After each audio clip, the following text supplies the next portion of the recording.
I still contained all the psychic power that I had for 2 weeks, and I kept wondering what was going on. And my eyes still had kind of a look, people that have been around witchcraft or been in witchcraft know the look I'm talking about. And my eyes still contained this look, and people in the church were wondering what was going on, although I was trying to live a Christian life very hard, wasn't really involved in sin, but I still had all this psychic phenomenon happening around me. I was still very bothered with the things that I'd come out of and addicted to them. Not drugs, but the psychic part. And finally, the church decided if it was good enough for Paul, it was good enough for them, and they took me off in a room and they prayed for me for about 5 hours, and they demanded that the spirits that I had allowed in myself through asking them to come in witchcraft to leave. When I walked out of that room, I no longer had any psychic power whatsoever. So I don't care what Duke University or what the Inquirer or what the Charismatic Movement or what anybody else says about ESP or any psychic powers. You call the demons out, the psychic power stops. And witches have argued with me for 5 years over this. They said, didn't you have your psychic power when you were born? Yes, because the Word of God says the sins of the parents are visited upon the children, and my parents were witches, and their parents were witches, and on down the line. And the witches that were born into witchcraft had that power.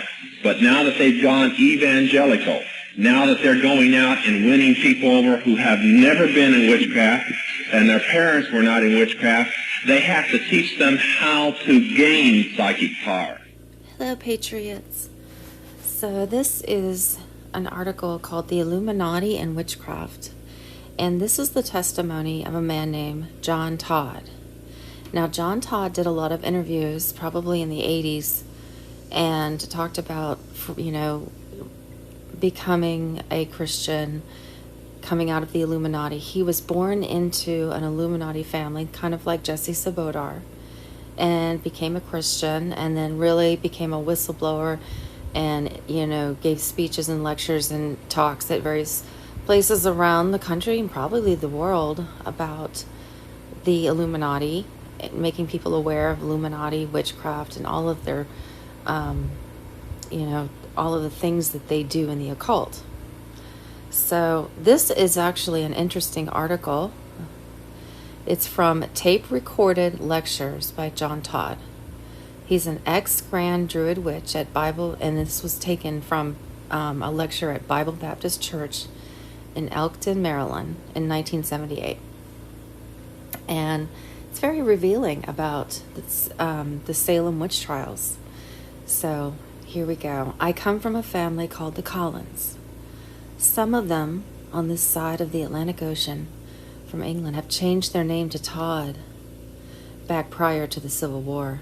That's not to say that all Collins are Todds or the family that I came from, but this family brought witchcraft to the United States. We even went as far as to say that witchcraft started outside of Salem, Massachusetts, and even named the bay that the witches landed at, that they named after the head witch, my ancestor, Francis Collins. And the newspaper said that place didn't exist. It exists. We looked at the map and it was still there. We don't quite understand quite what they were up to, but I guess they confused enough people to disregard it. We were wondering when people were going to get around to this, but anyway, I came from the Collins family. And remember, the Collins is one of the 13 bloodline families of the Illuminati.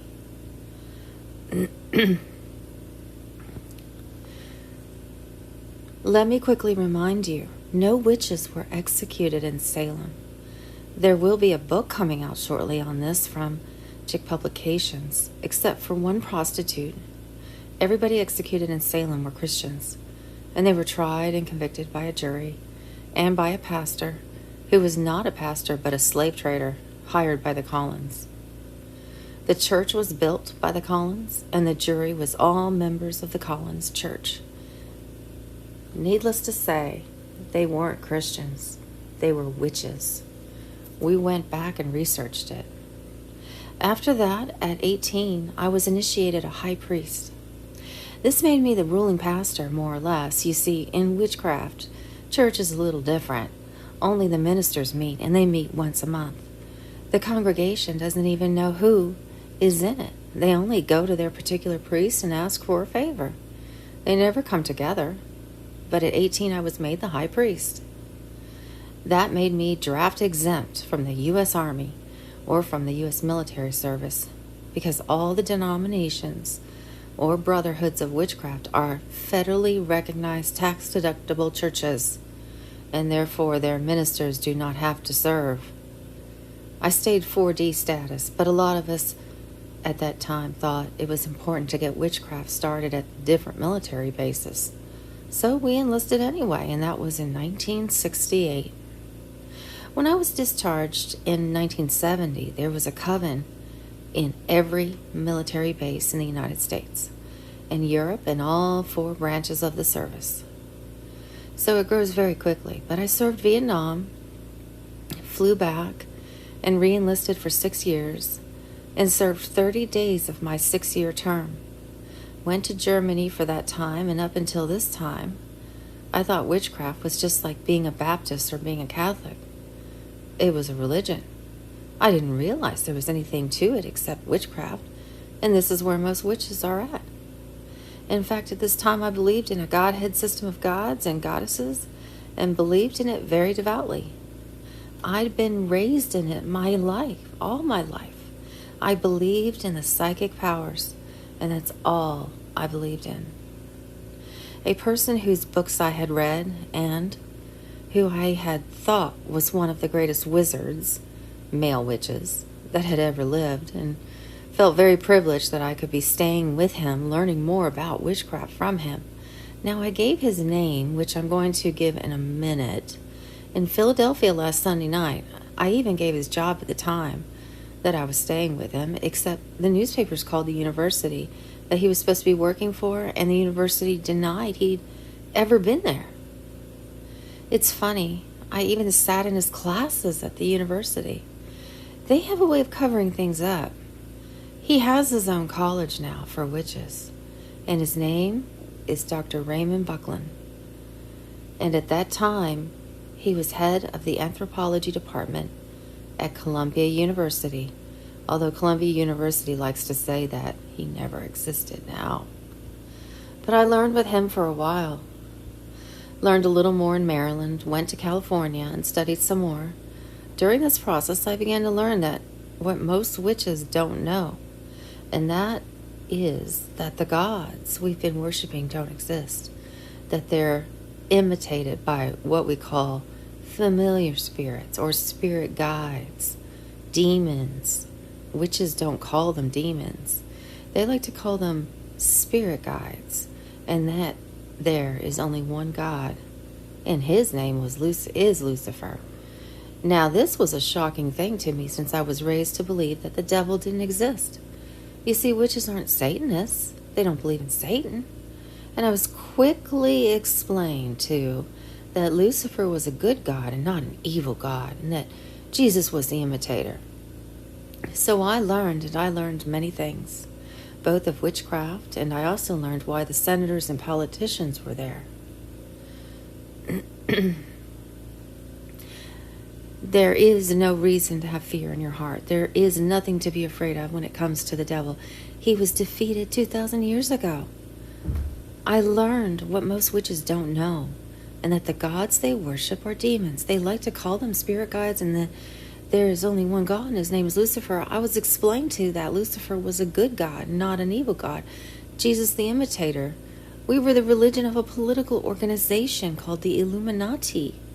The seal of the Illuminati says, this new order that began 1776, not the 4th of July, but May 1st, 1776, the creation day of the Illuminati.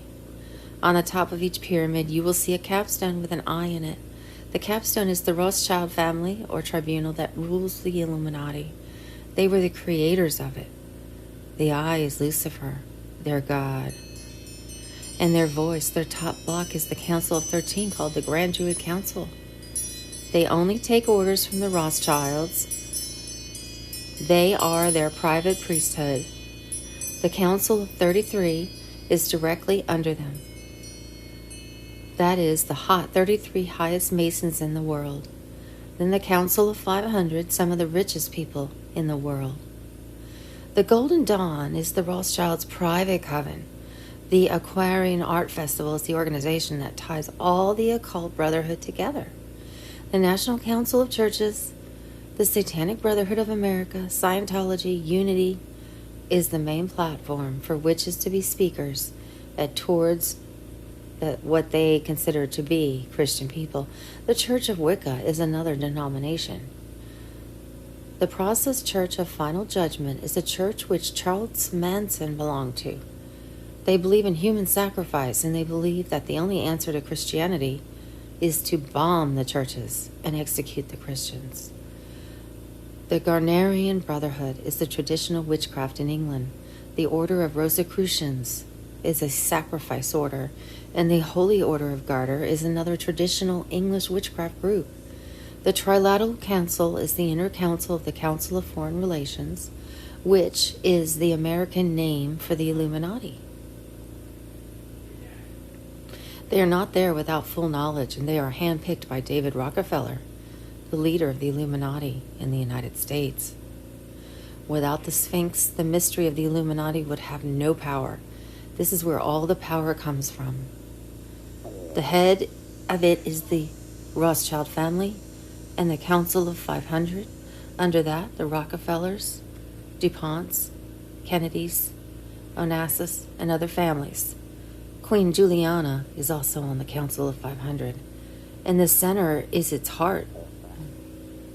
The Bank of England, the Bank of France, the Federal Reserve Act, a stockholder company owned by individuals.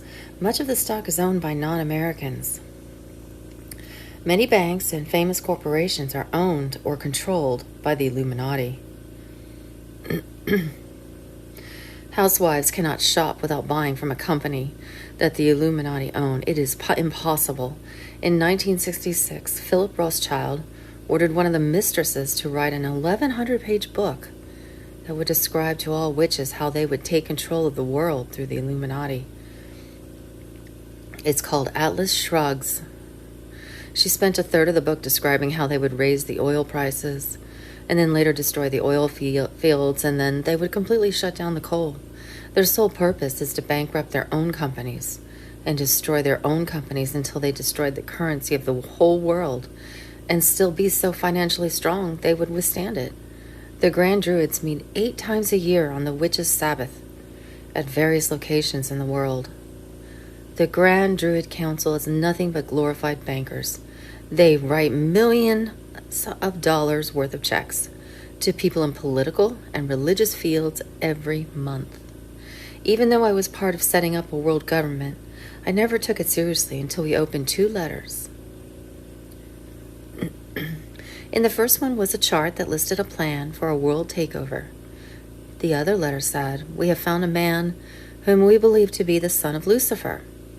We believe that through his works and our backings, he can become ruler of this world, stop all wars and bring peace, finally, to this war-stricken world.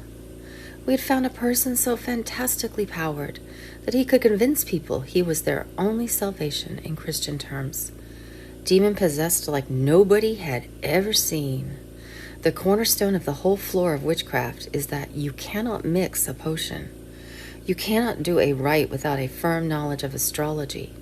It is the base for all practices in witchcraft, and one of its teachings is that you are born a set personality, and there's nothing you can do to change from that set personality. You don't leave witchcraft. Once you're in, you're in.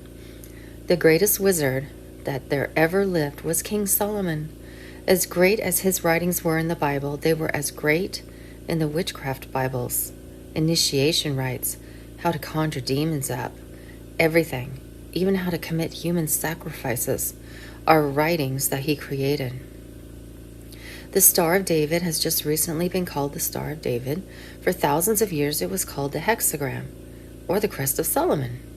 Now when a witch wants to practice witchcraft, she'll get in a pentagram. That's the 5-pointed star in the circle, their strongest form of protection. Then they will lay this 6-pointed star, or hexagram, which means to hex, or to cast a black magic, or to put a spell on somebody. They'll put it in a circle on the floor, and this will cause the demons to appear at their instructions. It is the most evil sign of witchcraft. It is dangerous to have it. The pentagram, the pinnacle, with the 1 point up, means witchcraft. 2 points up means demon worship or Satanism. A 2 points up, 5-pointed star symbolizes the goat head, which is representative of the devil.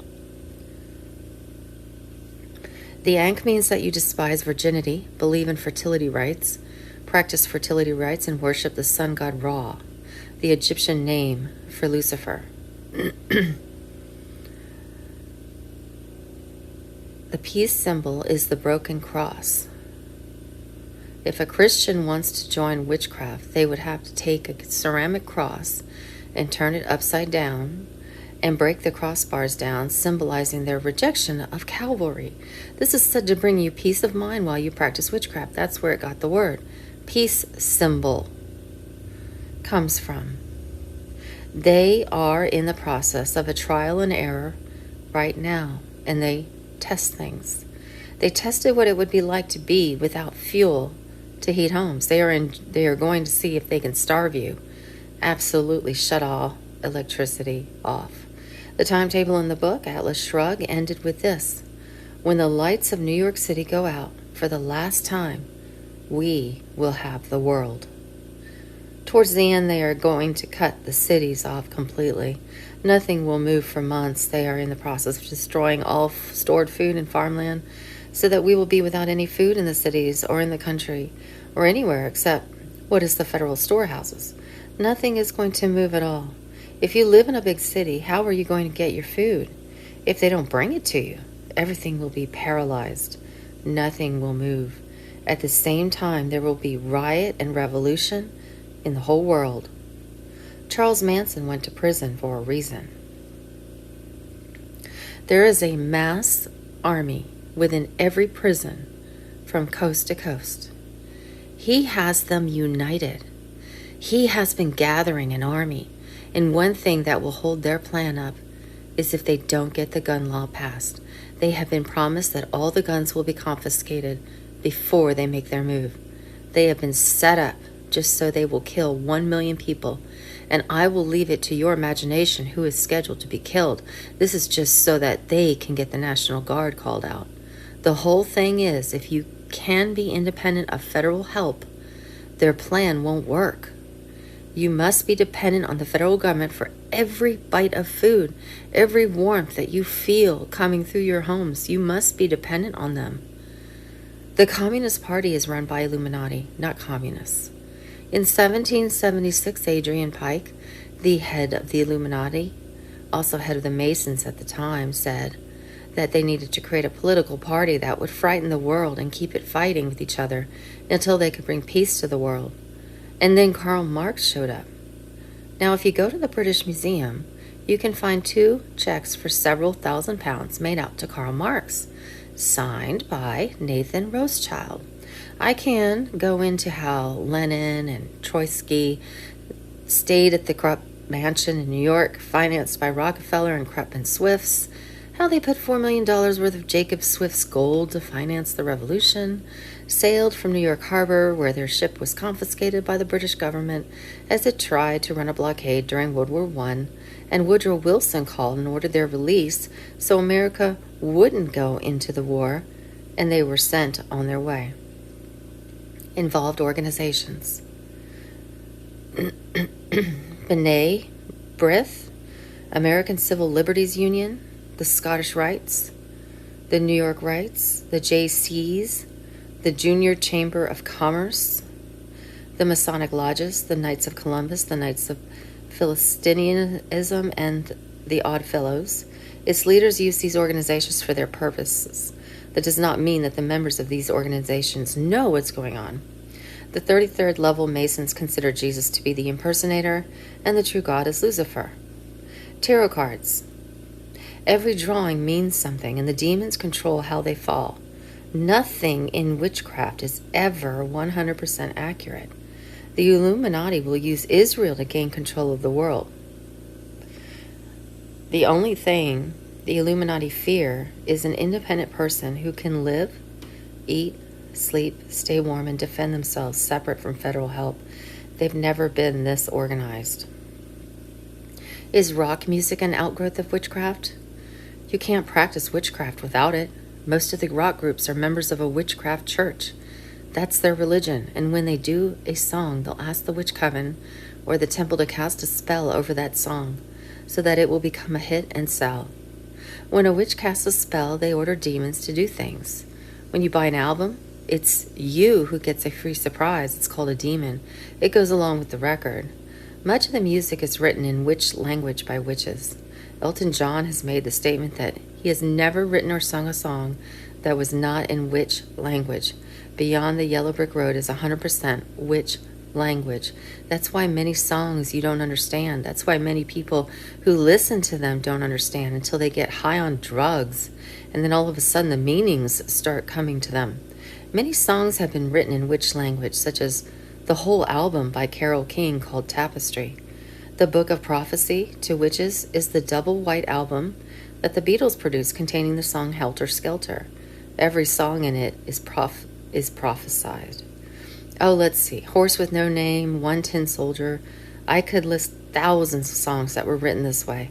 They definitely have demonic influence behind them. Have you noticed the increase of rebellion in teenagers in your home? It's your fault. You let them listen to it. It stirs up rebellion. It's not the words in the song. It's the music.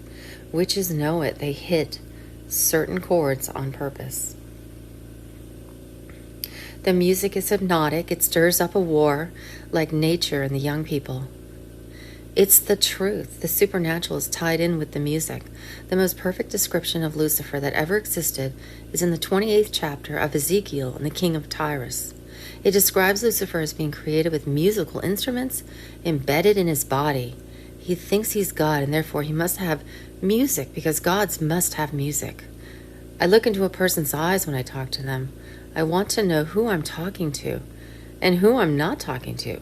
When you lived in a supernatural world and you have dealt with demons, it's no different when you spot them in a person who's professing to be a Christian who isn't living the life.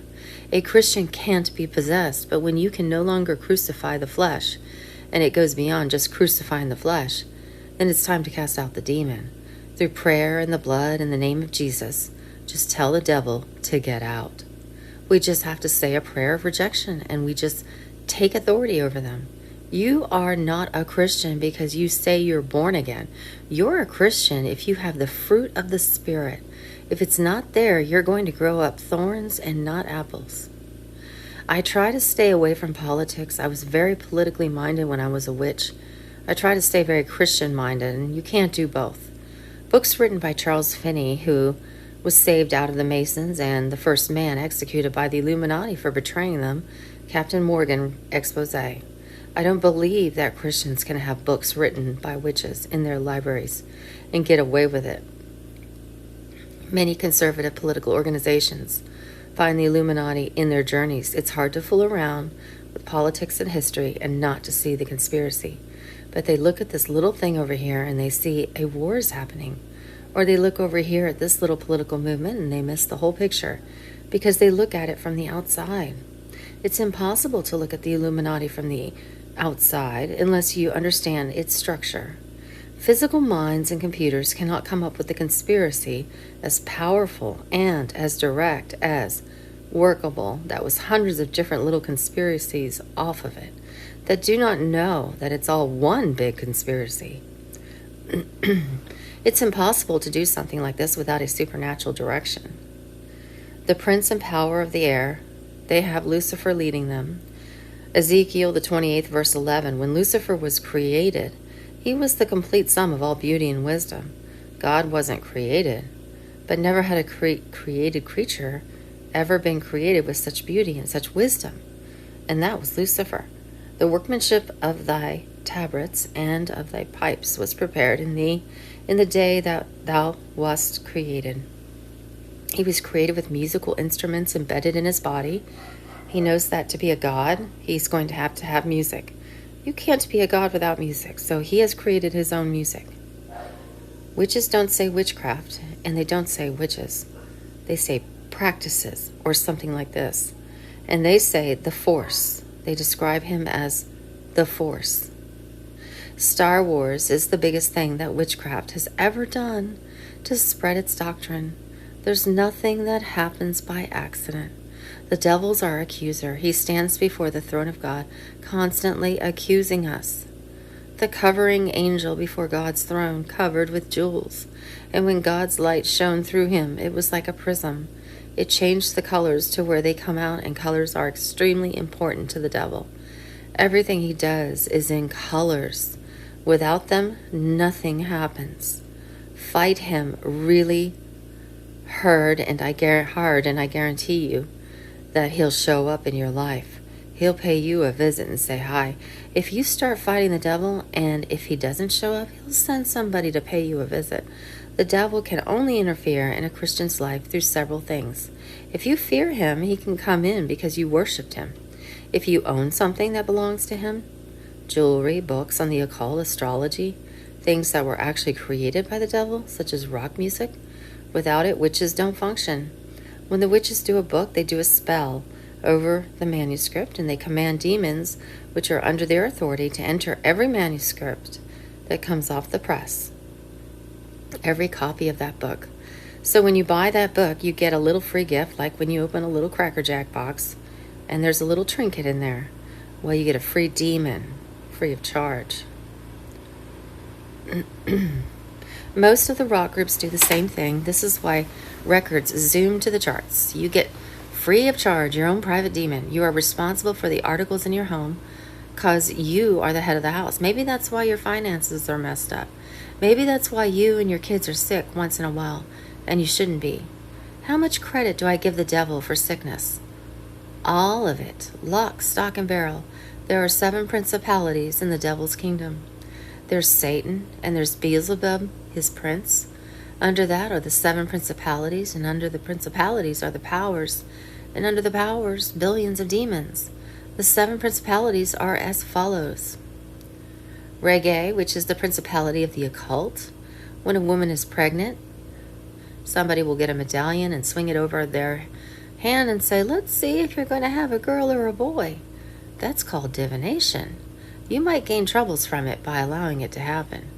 The difference between witchcraft and sorcery is the use of certain occult drugs. Timothy Leary said in his book on LSD, you're not hallucinating when you take acid. Acid is blocking the physical senses out so that you can see the supernatural world. The next one is lasers, sexual lust. After lasers is Bacchus, the Roman god of wine. He's the principalities of addiction, and he doesn't care what you feed him, just as long as you're addicted to it. Food and caffeine, alcohol, cigarettes, and drugs, as when you've got to have it and you use it as a solution to your problems. I gotta have my cup of coffee next to Pan. Pan says, what fools the mortals be. Pan is the principality of the mind. This is the devil's favorite playground, the soul, the mind. We run into Pan more than any other demon because of the demon of rejection that he is over. This is the base for sexual problems, drug problems, and occult problems.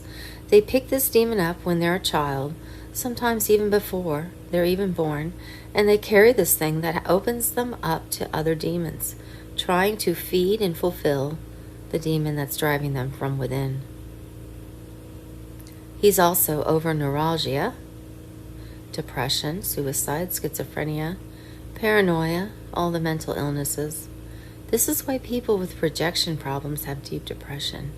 They try and kill themselves. They're nervous all the time. The next one is Set, the principality of death. He was the Egyptian god of the underworld. Set is over all sicknesses.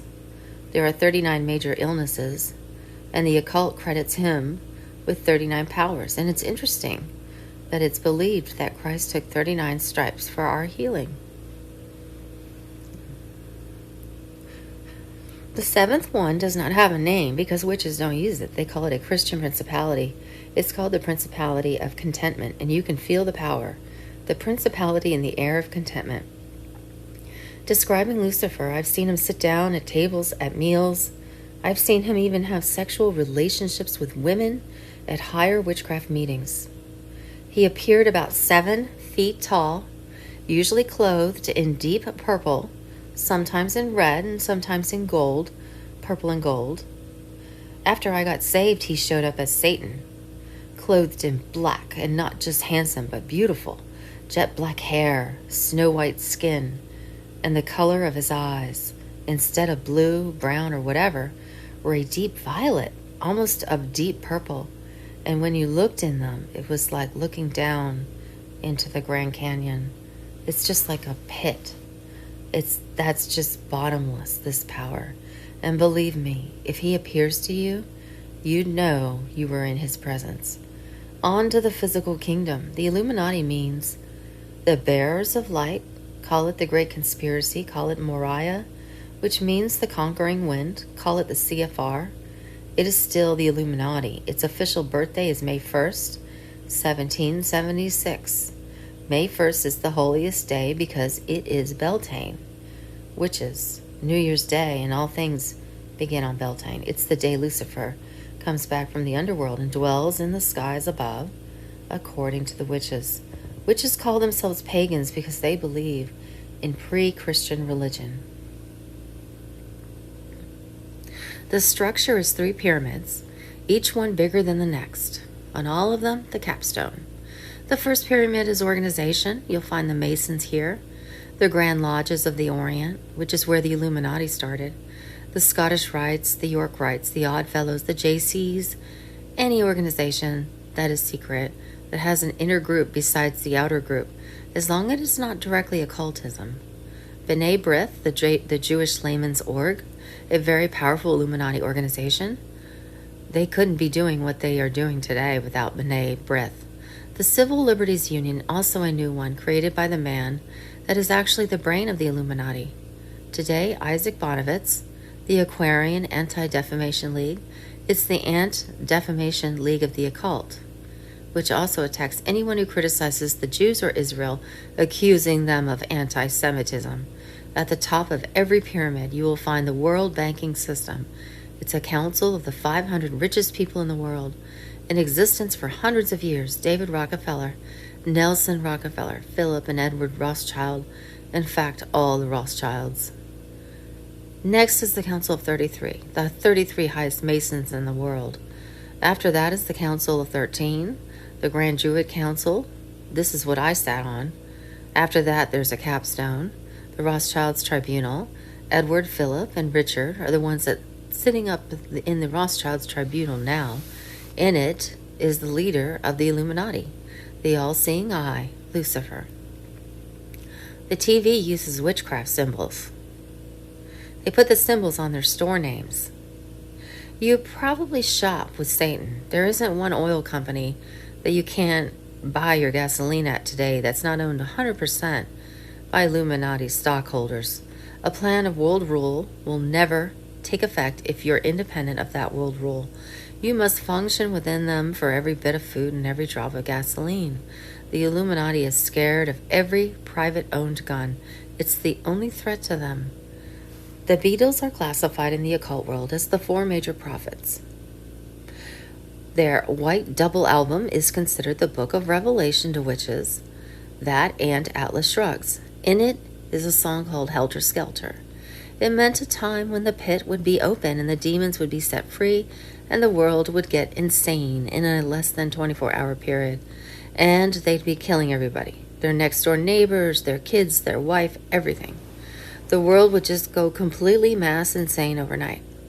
Charles Manson went to jail because in the 7 years that he's been in his organization or organized from his jail cell, every prison across the U.S., they're waiting for a time when the world will go completely insane and they'll flood out of the prisons, and they firmly believe that they will take over this country. When Manson gets out and Helter Skelter starts in the first year, 1 million U.S. citizens are marked for death. Nothing is going to move. If this happens, how soon would you die on your feet? Most cities would tell you within 2 weeks. Everybody would be starving. That's all the food there is in their storehouses. Atlas Shrugs was supposedly a novel written by one of Philip Rothschild's girlfriends at his instruction. It is a coded book for witches that tell how they are to gain control of the world. In this book, there is a sort of parable about New York City. New York City is more or less the world when everything was shut down, when the lights went out for good. The $sign is a witchcraft symbol that means to control and to scourge. It's 6,000 years old. Isaac Bonewitz says that through this symbol we will now rule and control the world. And the book ends. In the book, all the way through, businessmen that belong to these organizations purposefully bankrupt or destroy their businesses so there aren't any businesses, and they drive the others out of business. And all the way through, they use the battle plan called the presence from below and the presence from above. Anybody that studied communism knows the same plan. That means the devil must destroy all the regulations and the banker do it this way. And guess who's in the middle? Us. Curtis B. Dahl, board chairman of Liberty Lobby, publisher of The Spotlight, excerpts from letters April and May 1979.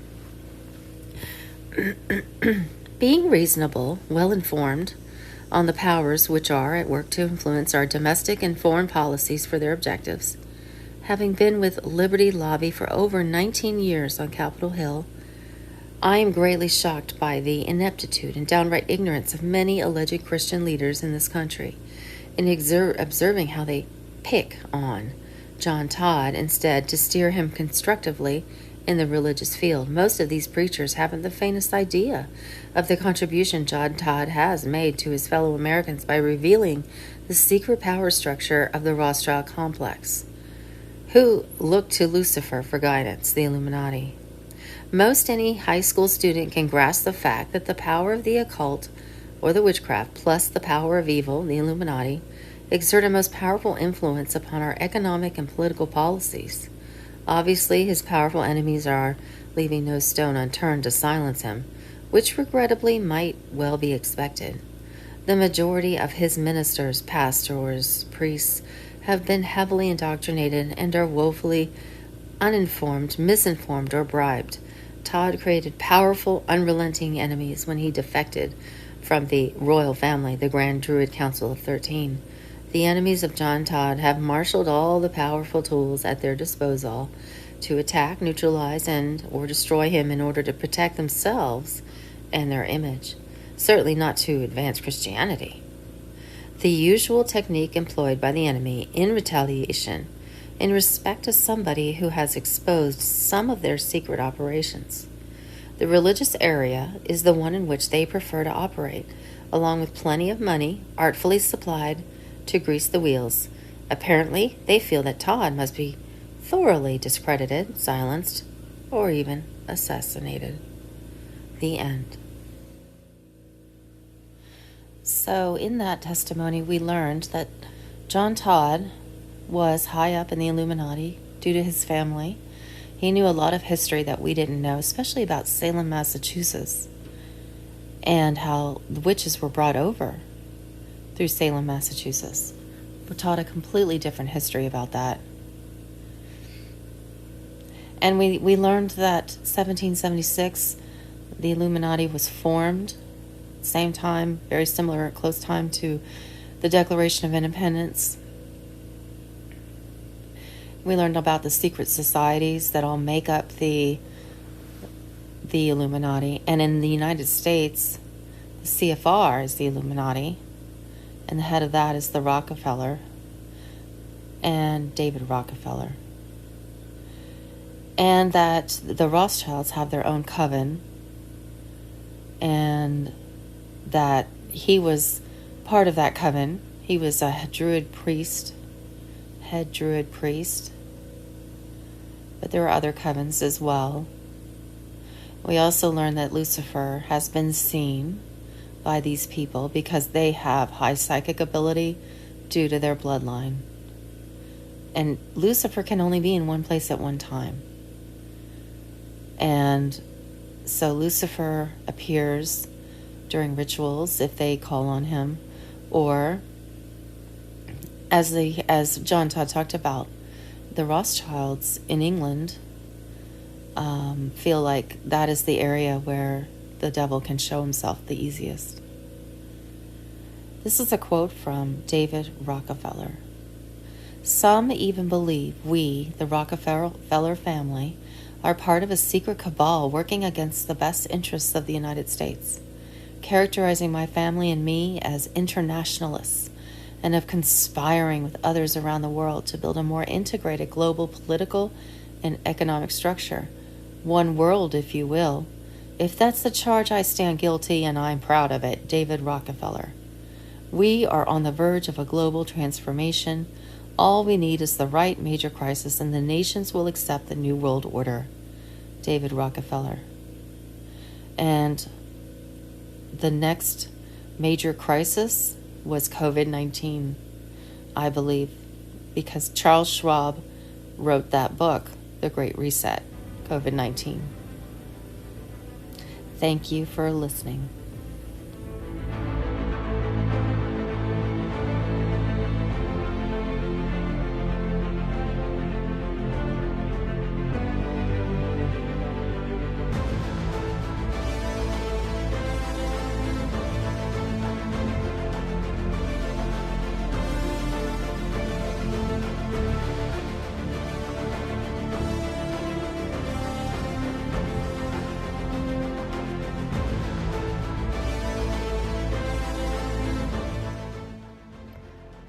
Hello, Patriots. I just wanted to say thank you to all of those who've been supporting my channel. I really do appreciate it. I couldn't do it without you. And I have a new payment platform called Stripe if you are interested in supporting the channel with a donation. And thank you again, and I'll see you on the next video.